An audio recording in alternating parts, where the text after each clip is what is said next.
nasi siku ya leo. Asante kwa ajili ya watu ambao tumekuja mbele zako Mungu rehema, kwa ajili ya kupokea kutoka kwako. Kabariki kila mmoja aliyekuja mbele zako, ili iwe ni siku ya baraka itokayo kwako, katika jina la Bwana Yesu. Amen.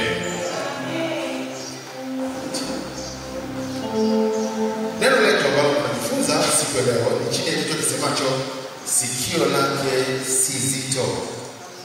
Sikio lake si zito.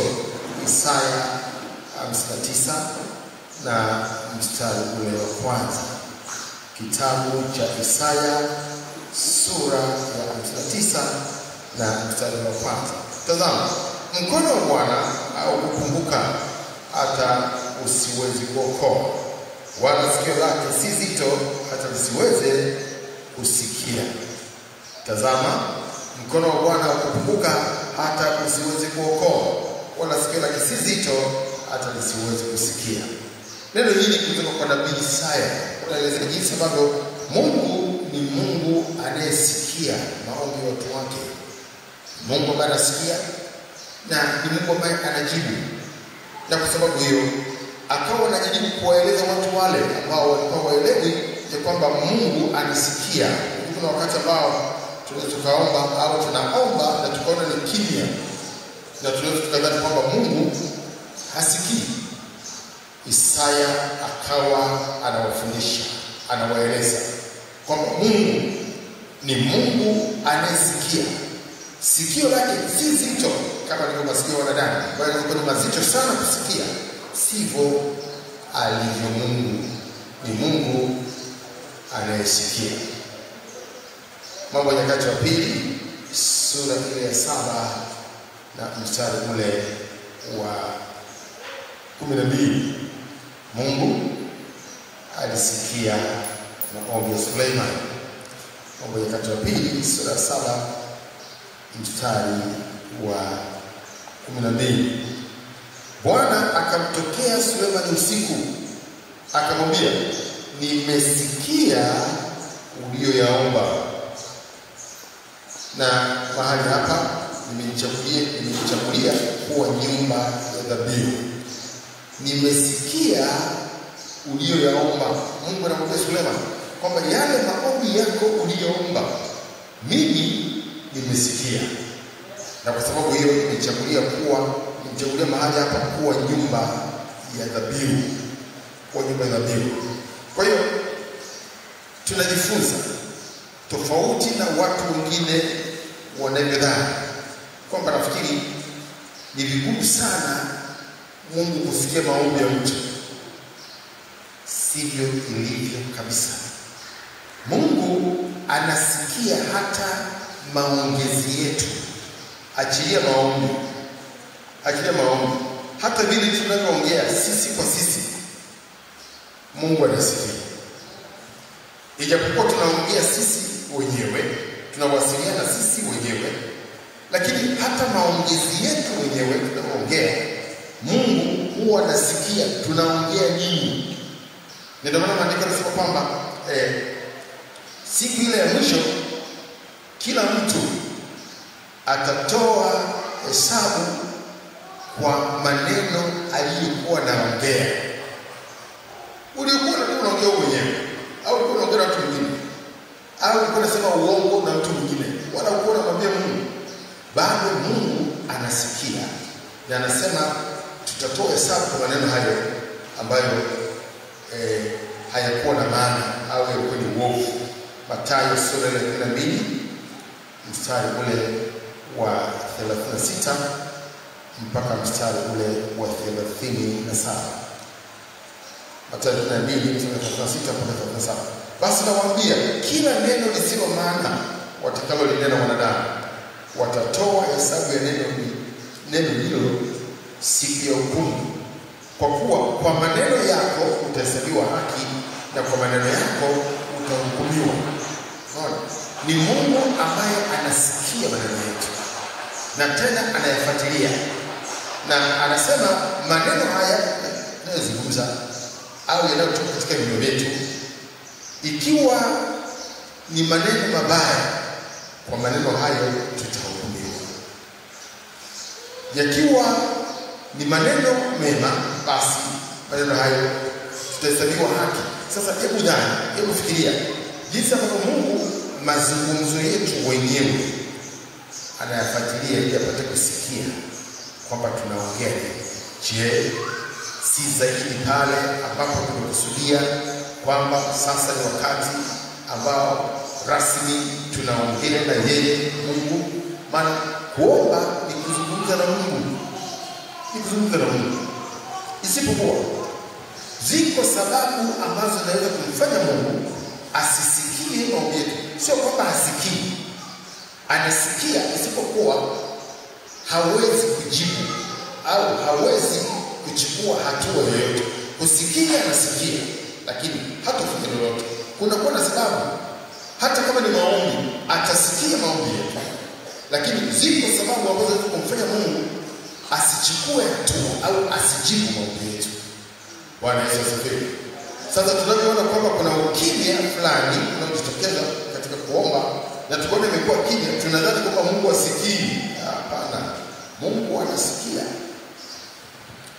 Isaya sura ya 39 mstari wa kwanza sasa. Mstari wa kwanza sasa mpaka mstari wa pili.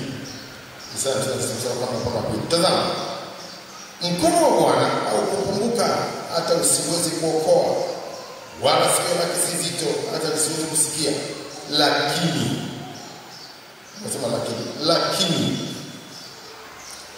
maovu yenu yamewafarikisha mimi na Mungu wenu, na dhambi zenu uficha uso wake msiuone, hata hataki kusikia.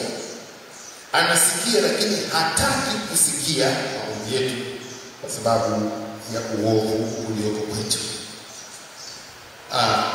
Zamani za Biblia hili lilikuwa linafahamika.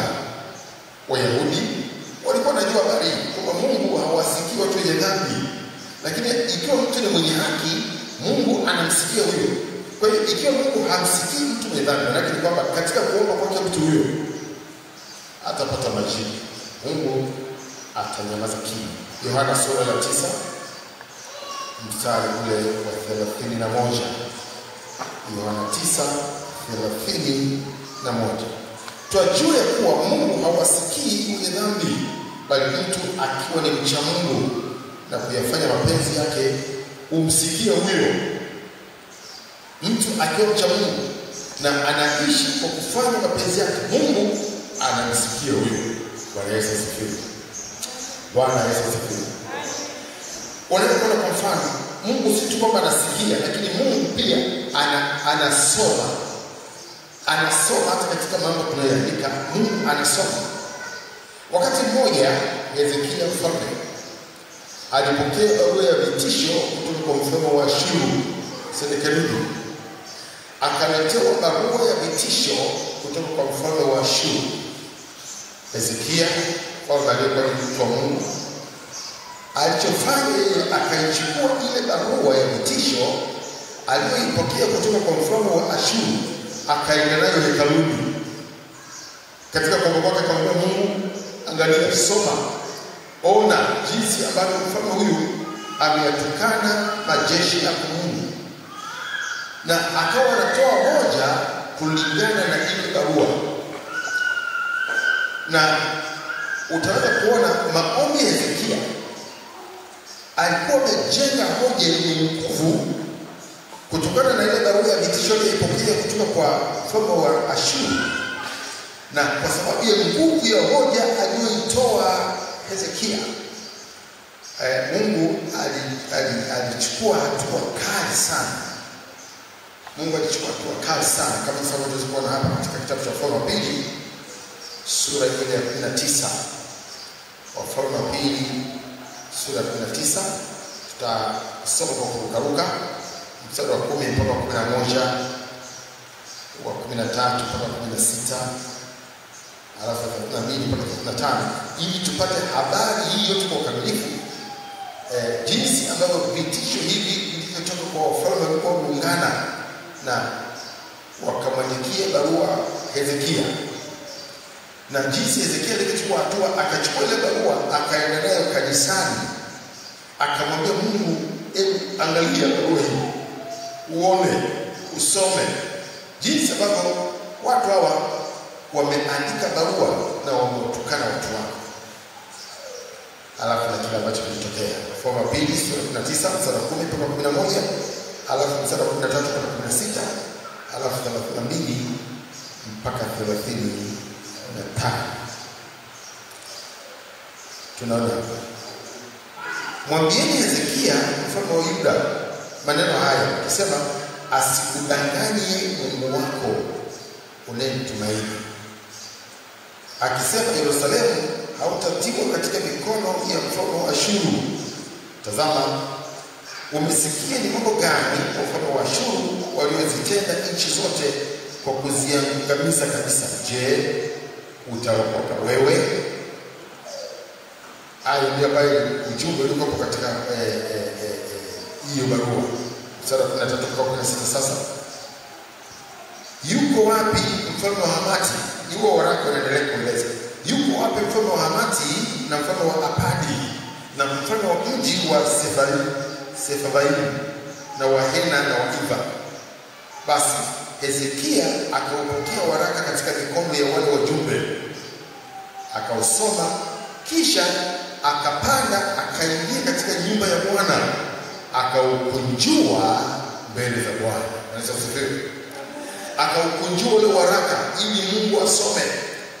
Na Hezekia akaomba mbele za Bwana, akasema, Bwana Mungu wa Israeli, ukae juu ya kerubi, wewe peke yako ndiwe Mungu wa falme zote za dunia. Wewe ndiye uliyeziumba mbingu na nchi.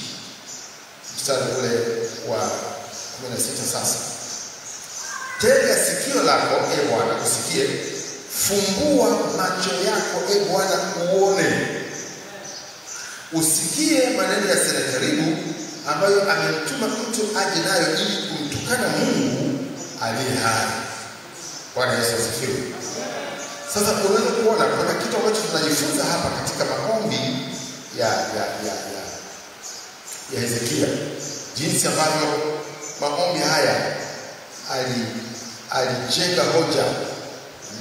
Yalikuwa ni maombi kujenga hoja. Kujenga hoja maana yake kwamba unaomba ukitoa sababu, ni kama mashtaka. Unaona, ni kama alikuwa na shtaki hapa. Na tutaka kuona vizuri hapo, tuendelea kwa mstari wa 17 mpaka mstari wa 20. Uone jinsi kama Hezekia katika kwa kwake alikuwa anatoa hoja zenye nguvu, na kama alikuwa na mshtaki wa ufalme wa Ashuru. Ni kweli Bwana, wafalme wa Ashuru wamewaharibu mataifa na nchi zao na kuitupa miungu yao motoni, kwa maana haikuwa miungu bali ni kazi ya mikono ya wanadamu, ilikuwa miti na mawe tu, ndio sababu kaijaribu.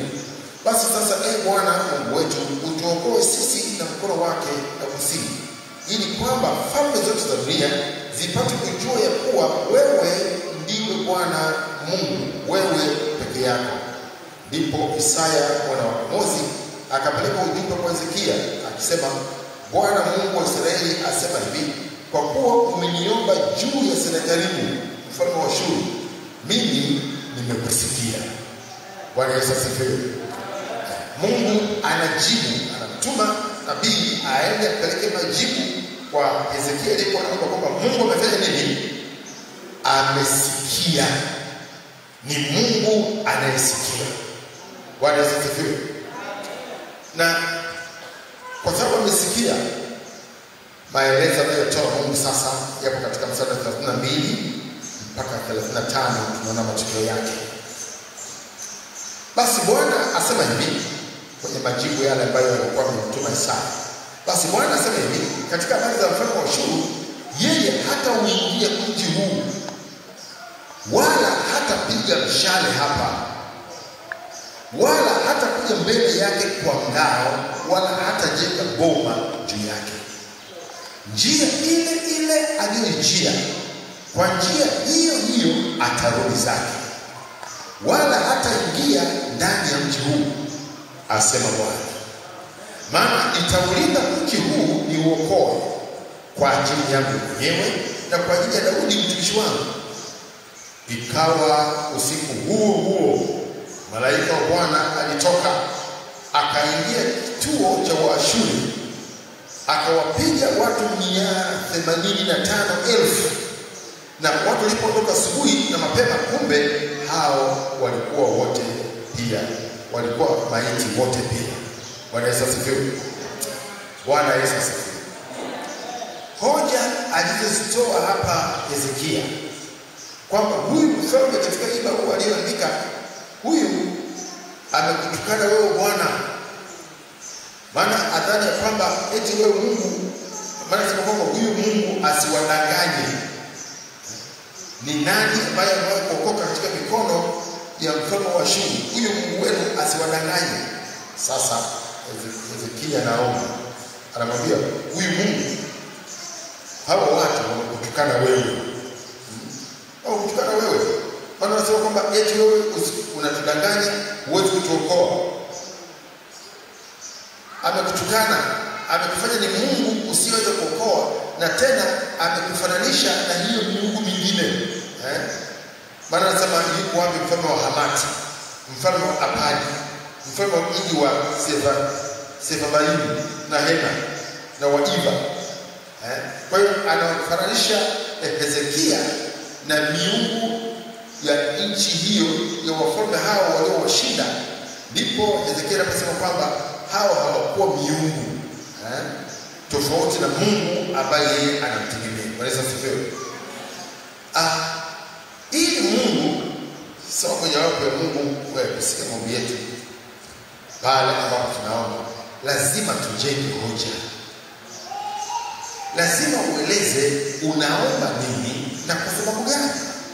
Hicho ndicho ambacho kinaweza kusababisha wakati mwingine mtu asione majibu ya maombi, kwa sababu hakuna alichoomba. Wengine kazi yao ni kulalamika, wengine maombi yao ni kulia, lakini hawaelezi kwa vinywa vyao na kwa maneno yao kwamba anachoomba ni nini, ili kutokee kitu gani, anataka apewe nini. Bwana Yesu asifiwe.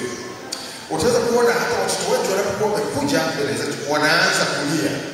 Mtoto analia, tunajangusha na garagara analia. Utaona mzazi atakuwa anapata shida kuuliza kwamba unalia nini? Unataka nini wewe mtoto? Mtoto anapiga nini? Kuna nini? Unaumwa au nini? Mwisho mzazi anakasirika, naye anachukua fimbo naye anaanza kumtandika. Maana sasa inakuwa ni usumbufu. Kama kuna anachohitaji si aeleze. Sasa kulia tu kupiga kelele, huyu mzazi atajuaje mtoto shida yake ni nini? Sasa ndivyo inavyokuwa mbele za Mungu wetu. Si tu swala la kulia, lakini lazima tumueleze tunataka nini na kwa sababu gani. Bwana Yesu asifiwe. Angalia Isaya sura ya 41 mstari ule wa 21. Isaya sura ya 41 mstari 21. Haya, leteni maneno yenu, asema Bwana, toweni hoja zenu zenye nguvu, asema mfalme wa Yakobo. Toweni hoja zenu zenye nguvu. Kwa nini unaomba? Unaomba nini? Kwa sababu gani? Kwa sababu gani? Hezekia hapa akatoa hoja. Akasema watu wanakutukana. Wanakutukana Mungu wetu uliye hai. Matokeo yake hoja zile zilimfanya Mungu akachukua hatua kali. Akasema sasa nyinyi hii vita hamtapigana nini?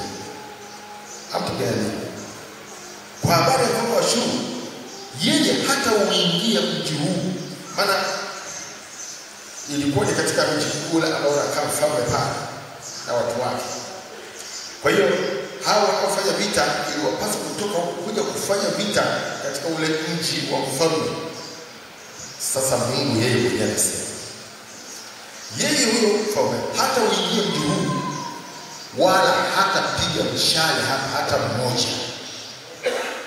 wala hata kuja mbele yake kwa ngao, wala hata jenga boma juu yake. Njia ile ile aliyoijia, kwa njia hiyo hiyo atarudi zake, wala hataingia ndani ya mji huu, asema Bwana. Maana nitaulinda mji huu ni uokoe. Yeye mwenyewe Mungu. Bwana Yesu asifiwe. Kumbe tunaweza tukaomba,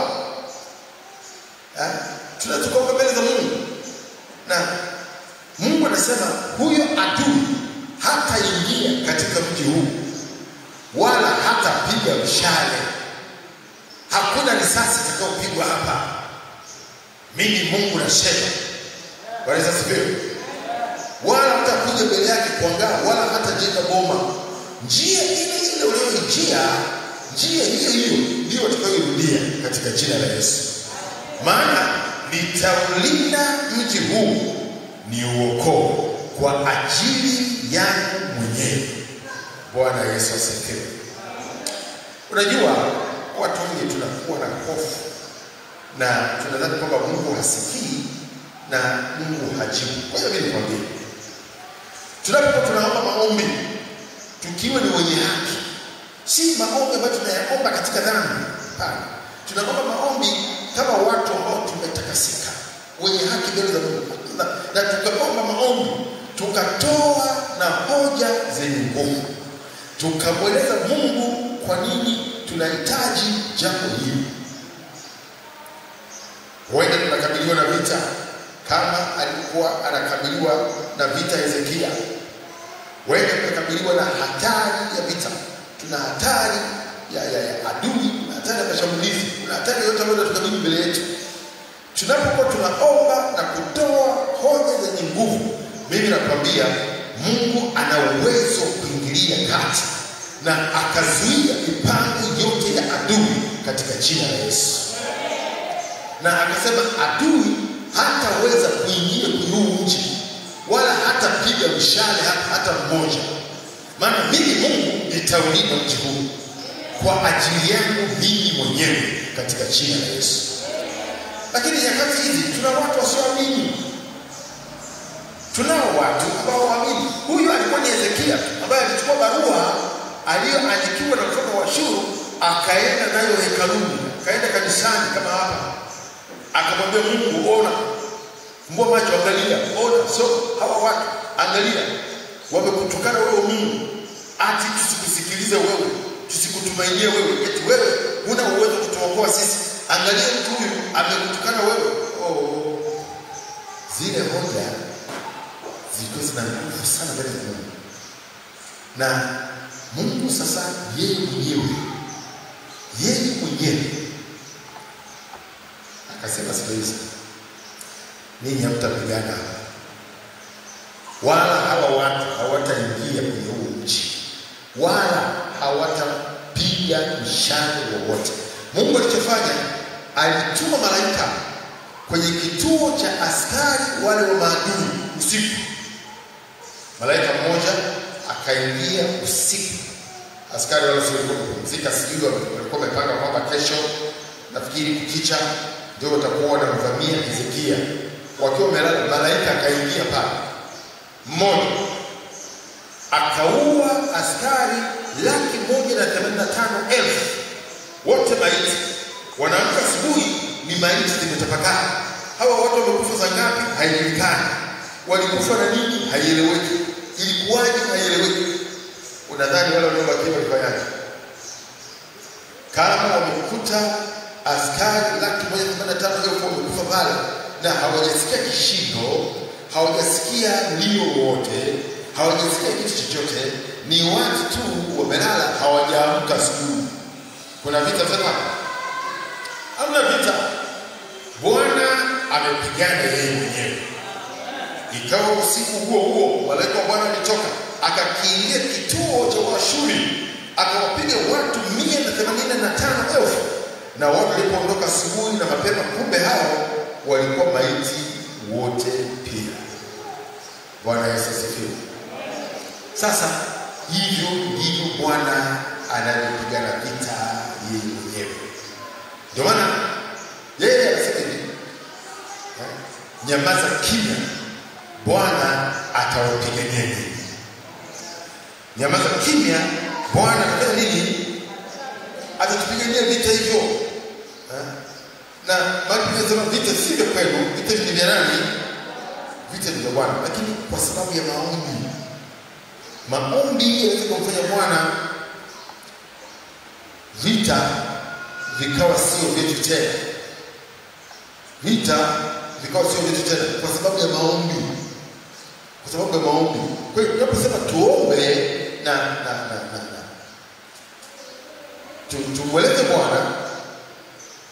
tumweleze Bwana fadhaa zetu, tumwambie yeye yale yanatusonga.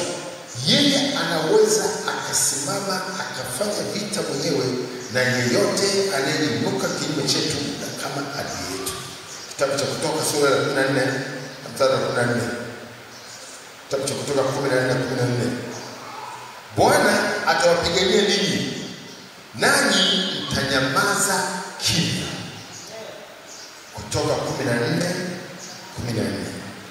Bwana atawapigania ninyi, nanyi mtanyamaza kimya. Tatizo la watu wengi nyakati hizi wanaamini katika kupigana wao wenyewe, kupigana kwa nguvu zao, kupigana kwa mipango yao, kupigana kwa fedha zao walizo nazo, kupigana kwa majeshi yao. Angalia, Hezekia alikuwa ni mfalme. Hezekia alikuwa na majeshi. Hezekia alikuwa na Mungu, lakini akajua kwamba majeshi ya Bwana yana nguvu kuliko majeshi aliyonayo yeye. Mungu ana nguvu kuliko nguvu tulizo nazo sisi. Mungu ana uwezo kuliko uwezo tunaofikiria kwamba tunao sisi kwa akili zetu. Hivyo tukimtwika yeye fadhaa zetu, tukamtwika yeye vita vyetu, tukamtwika yeye fadhaa zetu, yeye mwenyewe aweza kusimama na kuvipiga vita hivyo kwa ajili yetu katika jina la Yesu. Kinachohitajika sisi tuwe watu tunaoamini, tuwe watu tuliotakasika, tuwe watu ambao tunajua na tuna uwezo wa kujenga hoja. Kwa nini unataka iwe hivyo? Kwa nini ilikuwa hivyo? Na tunapokuwa tunatoa hoja na kujieleza na kulia kwa machozi, kama jinsi ambavyo Hezekia tunaweza kuona tena hata wakati alipokuwa anakabiliwa na hatari ya kufa, jinsi ambavyo alijenga hoja pale Hezekia kwenye kitabu kile cha Isaya. Hezekia alikuwa mzuri sana katika kujenga hoja sana. Isaya 38, kitabu cha Isaya 38 mstari wa kwanza mpaka mstari wa 5. Na kwa sababu alikuwa anajua kujenga hoja, tunaweza kuona maombi ya Hezekia, majibu yake yalikuwa ni papo kwa papo. Hapa alijenga hoja ndio hii vita vilikuwa vinamkabili, na yeye waraka alikuwa ameandikiwa na yule mfalme wa Ashuru. Bwana akajibu siku hiyo hiyo. Na ndio nilikuwa hata hapa wakati alikuwa anakabiliwa na hatari ya kufa. Isaya 31:38, Isaya 38 mstari wa 1 mpaka 5. Siku hizo Hezekia aliugua, akawa katika hatari ya kufa. Na Isaya nabii mwana wa Amozi akaenda kwa mfalme akamwambia, Bwana asema hivi, tengeneza mambo ya nyumba yako, maana utakufa wala utapona. Basi Hezekia akajigeuza, akaelekeza uso wake ukutani, akamwomba Bwana, akasema, Bwana, kumbuka haya. Kwa hiyo Hezekia akaanza kujenga hoja kwa kumkumbusha Mungu mambo mbalimbali. Kumbuka haya, na kusihi kwamba nimekwenda mbele zako katika kweli na kwa moyo mkamilifu na kwa kutenda yaliyo mema machoni pako. Hezekia akalia sana. Na Biblia inasema kwamba akalia sana baada ya kuwa amejenga hoja. Bwana Yesu asifiwe. Bwana Yesu asifiwe. Ukifuatilia habari hii kwamba Hezekia akalia sana. Baada ya hapo nini kilichokuwa kimefuata? Ikawa neno la Bwana likamjia Isaya kusema, enenda ukamwambia Hezekia, Bwana Mungu wa Daudi baba yako Asema hivi, mimi nimeyasikia maombi yako. Mungu anasikia. Imejengwa hoja hapo. Hezekia amejirudi, amefadhaika, analia, ametengeneza michungu. Papo hapo majibu yanakuja, Isaya anatumwa. Mungu wa Daudi baba yako asema hivi, mimi nimesikia maombi yako, nimeona machozi yako. Tazama, nitaziongeza siku zako kiasi cha miaka 15. Hapo wakati aliambiwa kwamba ugonjwa wote fanya nini? Hata pona atakufa. Mungu ni Mungu anayesikia. Mimi nakwambia una sababu ya kukata tamaa kama mbona nimeomba muda mrefu ukadhani kwamba Mungu hasikii. Hapana. Wenda Mungu anaiangalia imani yako, kama ni mtu unayeamini au unabahatisha. Lakini wewe msingi kufahamu kwamba uwe ni mtu uliyetakasika mbele zake, na tena jenga hoja, omba kwa imani. Mungu anasikia. Wengi wameomba, wengi Mungu amesikia. Mungu anajibu, ana uwezo mkubwa sana, aweze kuingilia kati. Hata kama umekabiliwa na tatizo lilo kubwa, papo hapo Mungu aweze kufungua mlango, papo hapo Bwana aweze kukufanyia njia katika jina la Yesu. Kwa sababu ni Mungu anayesikia. Mungu sio kiziwi, wala sikio lake si zito. Yeye amesema hivyo. Sio kwamba sikii. Hapana. Lazima tuwe na imani katika kuomba kwetu kwamba tunamuomba Mungu anayesikia, Mungu mwenye uwezo, Mungu mwenye uwezo wa kufanya jambo hata wakati huo mara moja. Hapo tuwe watu tunaoamini, tuwe watu tusiochoka kuomba. Yeye ndiye aliyesema kwamba ombeni wala msikate tamaa. Ni Mungu yeye mwenyewe amesema, na ikiwa Mungu amesema hivyo, baki kwamba anasikia. Wenda anasubiri tu maombi yetu yafikie katika kipimo ambacho amekikusudia, ili tusikie kwamba ni watu ambao tuna imani Mungu aweze kutenda. Kwa hiyo hata kama tunaomba kwa Mungu aingilie kati hali yoyote ile ya hatari, na kwambia Mungu anasikia. Mungu anasikia. Kama niombe Hezekia, watu hao hawataingia kwenye huu mji. Hawakuingia. Kama nilivyosema, hawataingia wala hawatarusha mshale hata mmoja. Ilikuwa hivyo katika jina la Yesu. Tukiomba Bwana aweze kuzuia hatari yoyote ile inayotukabili, silaha yoyote inayotukabili, na Bwana akazuia mshale wowote usirushwe. Bwana akazuia watu wasiingie kwenye mji wako, watu wasiingie wala wasirushe mshale wote kabisa juu yako. Bwana anaweza kuzuia. Bwana anaweza kufanya. Ni Mungu anayesikia katika jina la Yesu. Na ikiwa sisi tunaomba, basi tuna uhakika Mungu anasikia. Tuna uhakika wa 100% kwamba tunapoomba Mungu anasikia. Mungu anasikia. Mungu anasikia. Yeye ndiye atakayeamua kwamba ni lini anajibu, ni lini atafanya. Lakini ninachokuhakikishia mimi ni kwamba maombi yako Mungu anasikia. Yeye si mwanadamu hata masikio yake yakawa mazito.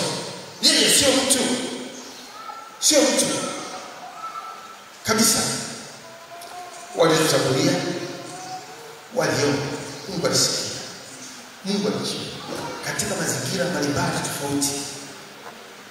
Kwa hiyo nikutia moyo, jambo lolote lile linalokukabili, jambo lolote lile unapoomba ukiwa mwenye haki, maana maandiko yanasema kwamba maombi mwenye haki yafaa sana, akiomba kwa bidii. Wenda bidii haionekani kwetu, tunaomba kwa uzembe, tunaomba kwa uvivu. Hata tunapofananishwa na Elia, tunakuwa kwamba Elia alikuwa mwanadamu kama sisi, lakini aliomba kwa bidii mvua isinyeshe, na mvua haikunyesha miaka 3.5. Anafananishwa na sisi kwa kila kitu. Alikuwa mwanadamu. Vile wewe ni mwanadamu. Ikiwa wewe ni mwenye haki mbele zake Bwana, omba kwa bidii, toa hoja nyenyekevu, omba kwa imani. Maombi yako ni dhahiri. Maombi yako ni dhahiri. Bwana atatenda. Amen. Na wakati mwingine tunasema kwamba tukiomba sawa sawa na mapenzi yake, yeye afanya nini? Anasikia. Kuomba sawa sawa na mapenzi ya Mungu, yani kuomba sawa sawa na neno lake.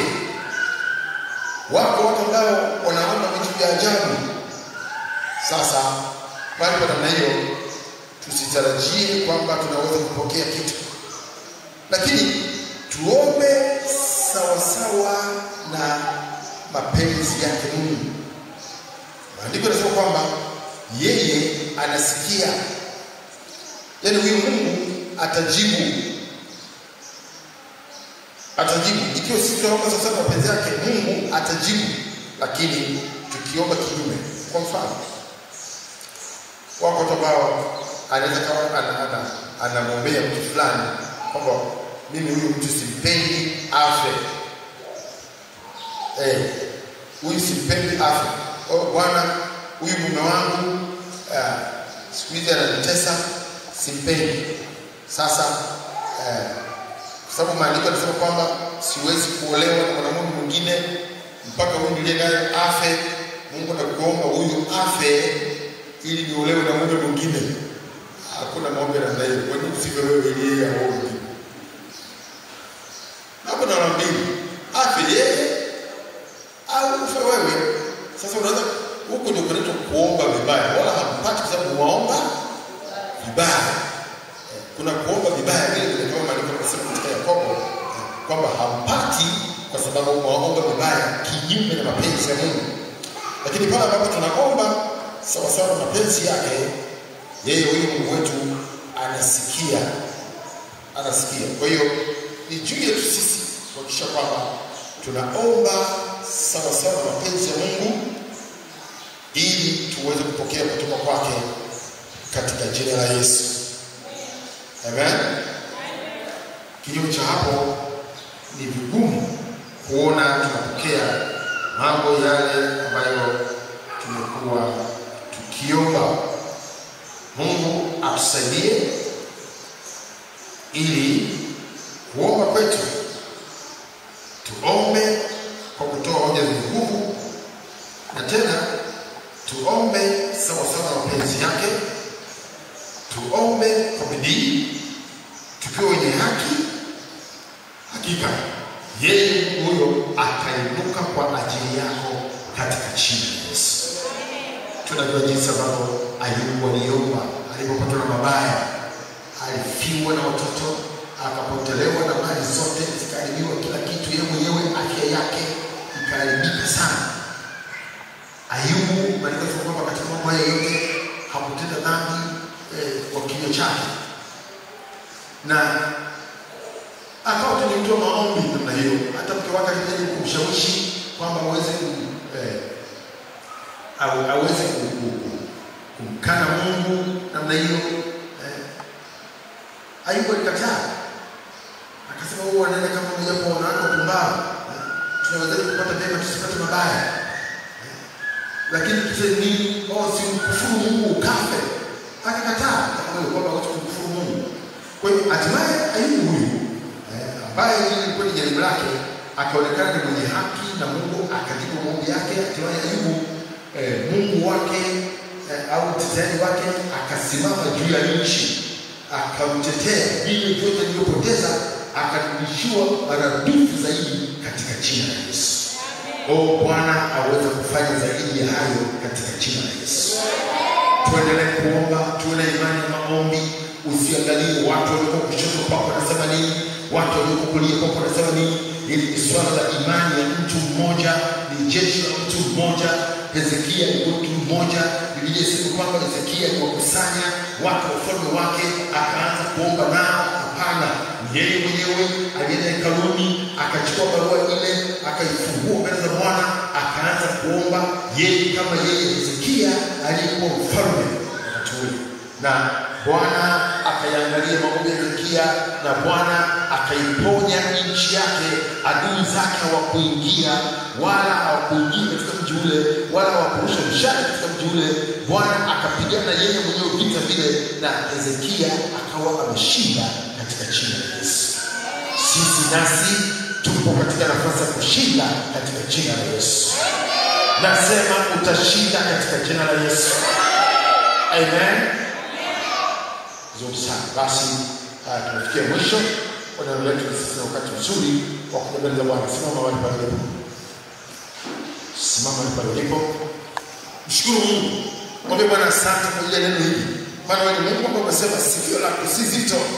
Ni Mungu unayesikia. Ulisikia maombi ya kina Suleiman, ulisikia maombi ya kina Hezekia, ulisikia maombi wakati wote. Na hata wakati mwingine Mungu akasema nimesikia kilio, kilio cha watu wangu. Nilisikia kilio cha watu wakati ule wana wa Israeli walikuwa wanateseka. Akasema nimesikia kuugua kwao, nami nimeshuka kuwaokoa. Akamwambia Musa na hiyo kwamba amesikia kilio cha wana wa Israeli, ameyaona mateso yao. Mungu anasikia, Mungu anaona, Mungu anakusikia, Mungu anakuona. Ndio maana usije ukawa mpumbavu ukafanya dhambi ya kunung'unika kama wana wa Israeli. Wakawa wananung'unika, sasa Mungu huyu mbona ametuacha? Mungu huyu mbona ametuacha katika shida? Tunapata matatizo namna hii, haya yote yanatupata. Sasa huyu Mungu na maana haoni. Hayo sio maombi, hayo ni manung'uniko. Na Mungu hapendi manung'uniko. Mungu aliachilia nyoka za moto kwa Israeli kwa sababu walinung'unika badala ya kuomba. Sisi nasi hatui watu kunung'unika, sisi tunaomba. Lakini Mungu anasema shukuruni katika kila jambo, katika kila jambo. Mabaya yanapotokea, shukuru. Usinung'unike. Usinung'unike. Mapito yako yanapotea, usinung'unike. Mshukuru Mungu. Sehemu yako ni kuomba. Hatujapewa fungu la kunung'unika. Tumepewa fungu la kushukuru na fungu la kuomba. Hivi ndivyo ilivyo. Mtu wa Mungu, upo katika imani, wewe omba. Usichoke kuomba. Mungu anasikia. Mungu anakuona. Mungu anaangalia imani yako. Anaona, anasikia. Hata yale unayoongea ukiwa mwenyewe peke yako, anasikia. Unapokuwa unanung'unika ukiwa mwenyewe peke yako mbele za watu wengine, Mungu anasikia. Na inaweza kuwa sababu ya kuzuiliwa mema ambayo Mungu alikusudia, kwa sababu umekuwa ni mtu ambaye unaomba na kunung'unika. Kwa nini mimi? Kwa nini nimelipata haya? Kwa nini Mungu ameruhusu haya? Huwezi kuuliza Mungu hivyo. Huwezi kuuliza na kuhoji utendaji wa Mungu. Huwezi kuuliza. Haya ni manung'uniko, ni dhambi. Nyoka za moto ziliruhusiwa kwa sababu ya manung'uniko. Njoo mbele za Mungu. Mwombe Mungu. Mwambie Bwana asante kwa ajili ya jambo lililojifunza siku leo. Bwana umenifundisha jinsi ambavyo niwe ninaona majibu au sioni, lakini Mungu unasikia. Mungu unasikia. Asante kwa ajili ya neno hili. Asante kwa ajili ya kweli hii tena ambayo nimeipata siku leo. Nimeipokea siku leo.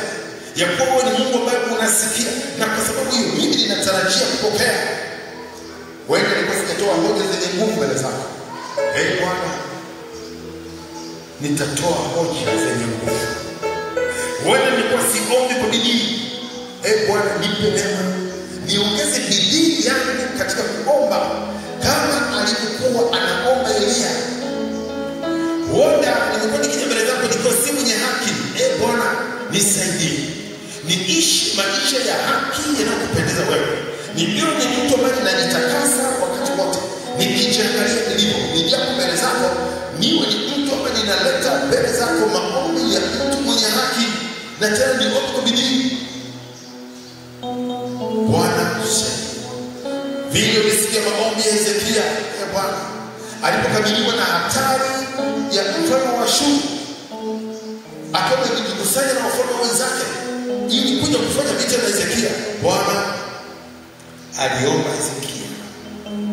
Alipoeleza kumwona akatoa hoja mbele zake. Mungu ukasikia maombi ya Hezekia, ukazuia adui asiingie katika mji ule, wala asirushe mshale hata mmoja. Wewe ni Mungu ambaye hujabadilika. Ni wewe yule jana na leo na milele. Sikia maombi ya watu wako ambao tunaomba mahali hapa. Toa hoja yenye nguvu. Toa yenye nguvu. Bwana anasikia. Bwana anatenda. Ni Mungu anayeishi. Ni Mungu ambaye hana upendeleo. Njoo mbele za Bwana. Omba.